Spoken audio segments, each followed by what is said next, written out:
Greetings to you all in the precious name of our Lord and Savior Jesus Christ. It gives me immense joy to share the word of God with you. I'm so grateful to the Almighty, and I would like to thank Pastor David Monday and Pastor Richard Babu for guiding and encouraging us through this course. Before we meditate the scripture, let's look to God through prayer. Our gracious and heavenly Father, we thank you and we praise you this morning. Father God, as we are going to meditate the scripture, be with us, guide us and help us, Father. Father, you speak through me and help us to transform our lives through your word. In Jesus' name I pray, amen. Most of the times during our difficult situations, we make a lot of promises with God. Father, if you bring me out of this situation, I'll be regular to church.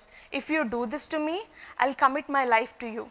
Like this, we make a lot of promises during our hard times when we don't have anybody around us. But when things start going good, are we still living in Christ? Or are we forgetting the commitment we made with Lord?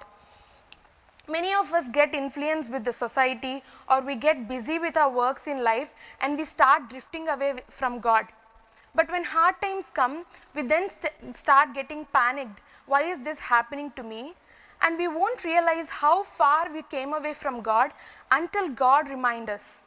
So today is a word of encouragement to you all that God will accept us if we come to Him with all our heart back to Him.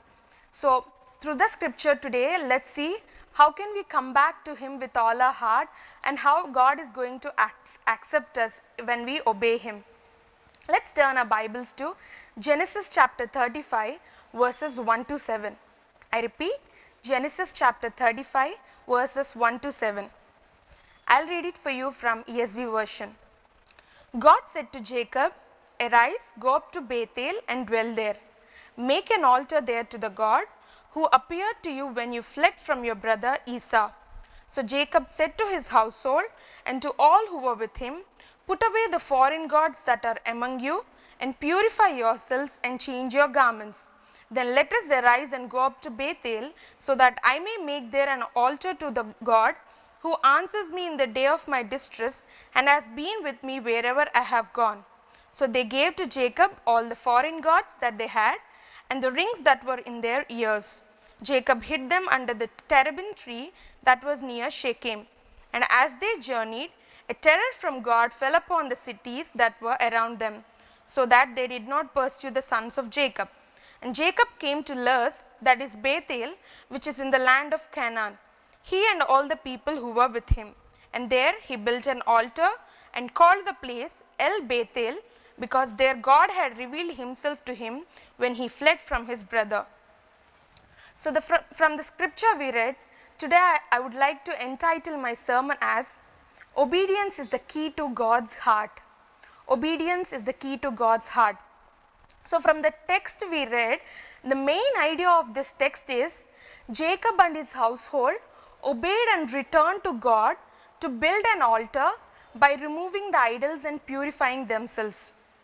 So through this text and the main idea of this text, the main message today we are going to talk in this sermon is obey to God's call and return to Him by purifying yourselves and make your heart an altar to God.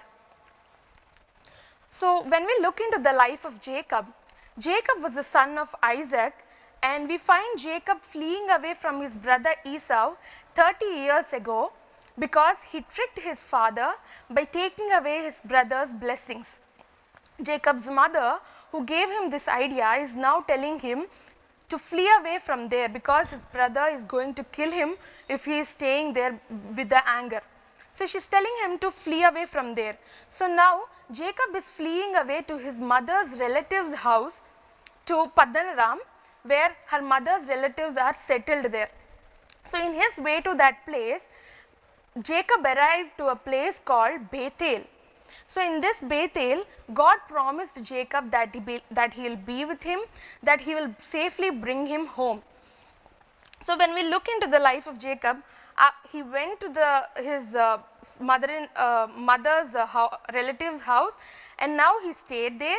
Now he had wives and children, and now he is coming back with his family back.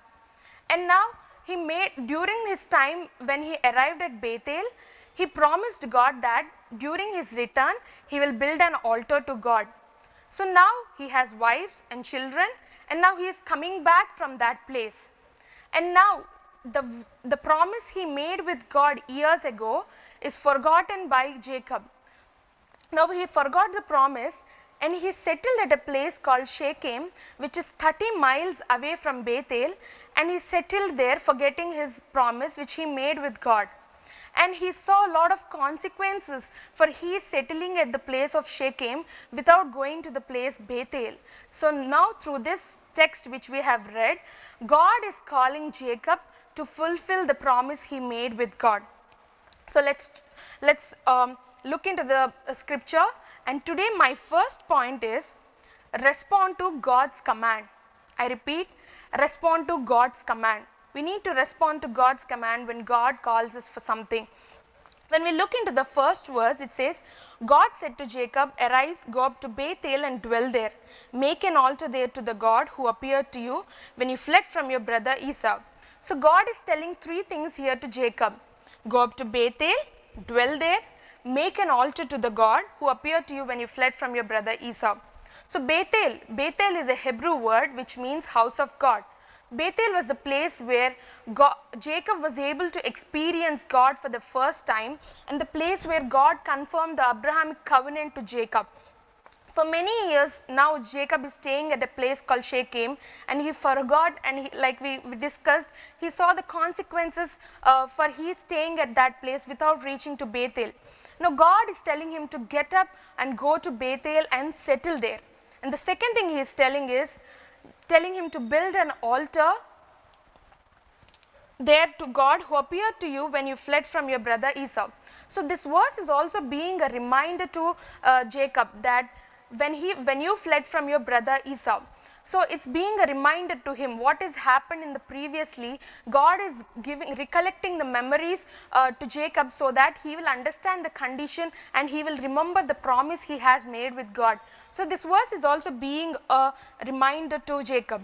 And when we look into the third verse, it says, then let us arise and go up to Bethel so that I may make there an altar to the God who answers me in the day of my distress and has been with me wherever I have gone.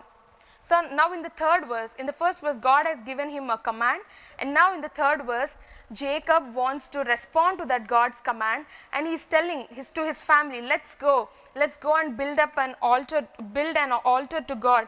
And he's telling them, I should go and build an altar to the God who answered me in my distress and who was there with me. So when God has reminded him previously of what the promise he has made, now Jacob has recollected the memories, and now he is sharing that with his family and telling, let's go and build an altar to God. And he was sharing his testimony, how his friend, how God was there with him throughout everything. Now till now Jacob forgot how God was there with him. Now he is able to recollect and share that his testimony with family. What a beautiful thing, right? He was able to recollect it through the reminder God gave him, and now he wants to go up to Bethel. He wants to respond and obey to God's command. When two persons get married, when both of them are from different lives, now that they are together, they start sharing many things with each other. When they meet a friend or when they see a past video, they tell to each other, this is my friend in the past, they are with me throughout everything. Like that, they came from two different lives, they don't know about each other. So they start sharing who is important in their life, who has been there with them throughout their life. So like that, Jacob in third verse also, he's sharing how God was with him throughout everything in the third verse with his family. So when we have to be grateful like Jacob. When God has done something to us, we shouldn't forget, but we have to be grateful for that and share our testimony with others. We also become busy with our lives like Jacob, and we forget our Lord, or we busy in our college also, we are more concentrated on our works, but maybe we are drifting away slowly from our God. But this is a reminder to each one of us that God is asking us to return back to Him with all our heart. We need to have that Bethel experience. We need to recollect that Bethel experience. We need to share it with others. We should not just stop it with ourselves, but share it with our family, with our friends, and to everyone, so that we can bring some more people to the God like Jacob did. And we need to respond to God. So the first point today is respond to God's command. God called Jacob, and Jacob responded to God's command. And our second point today is remove the idols from your life. And our second point is remove the idols from our life. When we look into the second verse, it says, so Jacob said to his household and to all who were with him, put away the foreign gods that are among you, and purify yourselves and change your garments. Now God, in the first point, God commanded Jacob 3 things, and in the second point, Jacob is commanding his family 3 things, that is, put away the foreign gods, purify yourselves, and change your garments. These are the 3 things Jacob is telling his family to do. Put away foreign gods. So where did these foreign gods come from? When we look into the previous chapters, we see Rachel, that is Jacob's wife, stole a god from her father, which seemed as good luck. So in previous days, most of the idols are seen as good luck, that they'll bring success to them, that they'll bring good luck to them, that they'll benefit their life. So like that only, Rachel stole a god from her father while coming away with Jacob. And also they settled in a place, Shechem. They might have been influenced by the culture they are living. So Jacob is now telling them to put away the foreign gods. And the second thing is purify yourselves and change your garments. Purify yourselves and change your garments represent cleansing ourselves.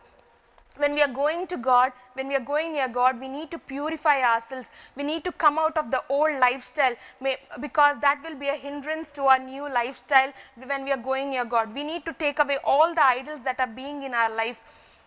Most of the times we have so many idols in our life.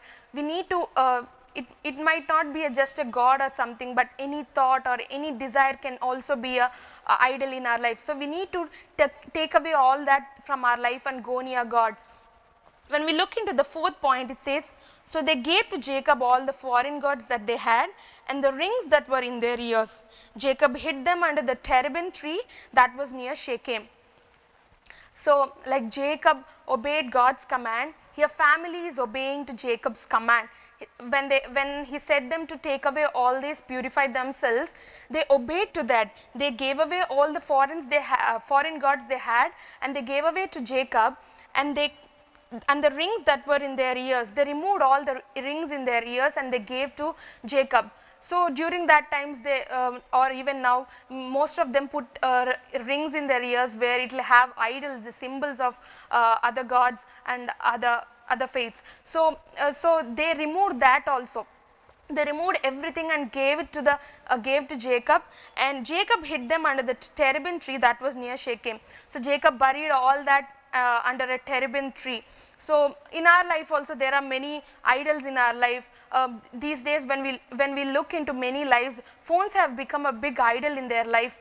When we go into a restaurant, or when we go with any place with family or friends, we see most of them sitting together, but they are not communicating with each other. They're just in their phones. They're addicted to their phones. They can't live a day without their phone. So what is that being an idol in your life? Anything that is taking your heart more than God is an idol in your life. It might be a thought, it might be a desire, it might be a thing, or it might be a person. Anything that is taking your heart more than God is an idol in your life. So we need to question ourselves, is your phone controlling you, or you are controlling your phone? Anything which is controlling you, you are putting that in your control, or is that controlling your life? So anything that is being an idol in our life, we need to take away that, we need to bury that like Jacob did, and we need to go near God. When we are going near God, we need to take away all that idols in our life and put God as center of our life. And when we put Him as our center of our life, and when we love Him more than anything, nothing else will be in your consideration. Nothing else will matter to you. So like Jacob, we need to bury all that, purify ourselves and go to God with pure heart. And Jacob hiding them under terebinth tree shows that he is depending on God. God, no luck, nothing from these but only you. We are depending on you. It shows that. So we need to respond to God's command. We need to remove all the idols in our life. And as a third point, we are going to see return to God and receive the reward. Return to God and receive the reward. When we look into the 5th verse, and as they journeyed, a terror from God fell upon the cities that were around them, so that they did not pursue the sons of Jacob. When we look into the NIV version, it says that no one pursued them, while in ESV it's clearly saying that they did not pursue the sons of Jacob. So why are these people pursuing the sons of Jacob? When we see into the previous chapters, Jacob's son slaughtered the men of Shechem in revenge of their mistreatment of their sister Dinah. So the Shechem men, they mistreated with Dinah. So now this Jacob's sons went and slaughtered all the men. They took away their wealth, their life, wives and children. So now Jacob was concerned about his family. What if the other around cities come and harm them? So he was very much worried. What if they come against Jacob and his family and destroy? So Jacob is very much worried in the previous chapters if you see. So in this verse, God is mentioning of Jacob's sons. God is protecting Jacob's sons that no one will pursue them. When we look there, it says a terror fell from God, fell upon the cities. So God's fear was there among the cities, the other cities, so that nobody came on this people. Matthew Henry says like this, when there was sin in Jacob's household, he was terrified of his neighbors. But when sin was put away, his neighbors were terrified of him. It's what a beautiful way of saying it, right? When sin was there in Jacob's life, he was terrified of who may come on us. My sons did like this. Now how to come out of this? He was terrified. But when sin was put away, when they removed the idols in their life, when they cleansed themselves, now the neighbors were terrified of them. God put a terror in them so that nobody will pursue the sons of Jacob. And when we look into the 6th verse, it says, Jacob came to Luz, that is Bethel, which is the land of Canaan, he and all the people who were with him. And there he built an altar and called the place El Bethel, because their God had revealed himself to him when he fled from his brother Esau. So Luz was the place where God encountered Jacob 30 years ago, and he named that place as Bethel. Now everybody came there, they obeyed God's command and they came to fulfill the promise they made previously. Now he came with his family, and finally he built an altar and worshipped God, and he called the place El Bethel. So previously it was Bethel, and now Jacob is calling it El Bethel. So Jacob understood that that place is nothing without God. So he's calling it God of Bethel, El Bethel. So when we look into this point, they came out of their sin. They returned back to God, and now God gave them protection. God is rewarding them with that protection. When we also return to God by cleansing ourselves, God will definitely protect us. God will help us through everything. So we also need to come towards him, and he is going to give us protection. When we repent for what we have done and when we return to him, he'll help us through everything. And we have to serve God by coming to him. We need to return back to him, because we need to have that eternal relationship with God, because like Jacob says, nobody will be there with us, but only God will stand when we are during our distress and during everything, and he'll be there with us throughout everything. So my dear friends, today we need to follow these 3 points, that is, respond to God's command, remove the idols from your life, and thirdly, return to God and receive the reward. So when we obey God and remove all that sins and everything that is being an idol in our lives, and we return to God, he's going to reward us definitely. We are going to have the eternal relationship with him. So the main message of today's sermon is, obey God's call and return to him by purifying yourselves and make your heart an altar to God.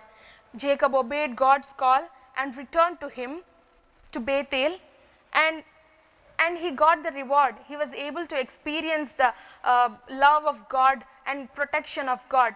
We also might have been busy with our lives, with our works, and we forgetting, or we are not spending time with God maybe. But return to the God, experience his love, experience his protection, and you recollect all that God has done to you, and share it with others, and let everything that is being an idol in your life, remove that and purify yourselves, and give your heart to God, and let your heart be an altar to the God, so that nothing else will be in your heart but except God. When you truly love God, you will have that everlasting joy with you.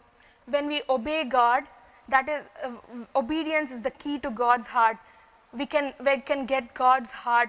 So when we obey God, we are trying to become more like Christ, and that is the purpose of our life, to become more like him, and that is the purpose we are created, to become more like him, and we are definitely going to be rewarded with the everlasting joy and eternal life, and a relationship which is permanent with God. So my dear friends, today return to God. Wherever you might be in your spiritual life, come back to God, because he is the only hope and he is our everlasting joy. Amen. Thank you.